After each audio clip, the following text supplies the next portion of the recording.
ഈ വർഷത്തെ ഹജ്ജ് ചടങ്ങുകൾ തുടങ്ങി ഹാജിമാർ മിനായിലെത്തി. തൽബിയത്ത് മന്ത്രങ്ങൾ ഉരുവിട്ട് ഇന്നലെ രാത്രി മുതൽ ആരംഭിച്ച ഹാജിമാരുടെ വരവ് ഉച്ചയോടെയാണ് അവസാനിച്ചത്. ഹജ്ജിന്റെ പ്രധാന ചടങ്ങായ അറഫ സംഗമം നാളെയാണ്. വിശുദ്ധ കാബയെ നാളെ പുതിയ കിസ്വ പുതപ്പിക്കും. മക്കയിലെ കിസ്വ ഫാക്ടറിയിൽ ഇതിനായി പുതിയ കിസ്വ തയ്യാറായി കഴിഞ്ഞു. തീർത്ഥാടക ലക്ഷങ്ങൾ അറഫ സംഗമത്തിനായി തിരിക്കുന്ന സമയത്താണ് കാബയെ പുതിയ മൂടുപടം പുതപ്പിക്കുക.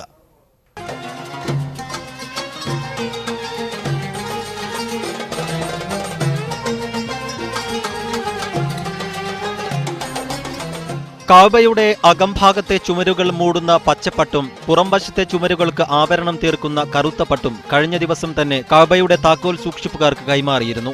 നാളെ രാവിലെയാണ് ഇവ കാബയെ അണിയിക്കുക.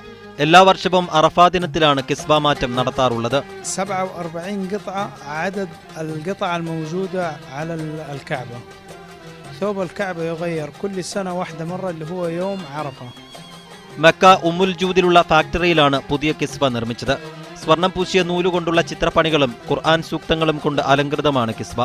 ഇറ്റലിയിൽ നിന്നും സ്വിറ്റ്സർലൻഡിൽ നിന്നും ഇറക്കുമതി ചെയ്ത പട്ടിലാണ് ഇതിന്റെ നിർമ്മാണം. ഏകദേശം 22 ദശലക്ഷം റിയാലാണ് നിർമ്മാണ ചെലവ്. 79 നെയ്ത്തുകാർ ഉൾപ്പെടെ 190ഓളം ജീവനക്കാർ ഒരു വർഷത്തോളം എടുത്താണ് കിസ്വ നിർമ്മാണം പൂർത്തിയാക്കിയത്. 16 മീറ്റർ നീളമുള്ള ലോകത്തെ ഏറ്റവും വലിയ നെയ്ത്ത് മെഷീൻ ഉൾപ്പെടെ മികച്ച സൗകര്യങ്ങളാണ് ഫാക്ടറിയിലുള്ളത്.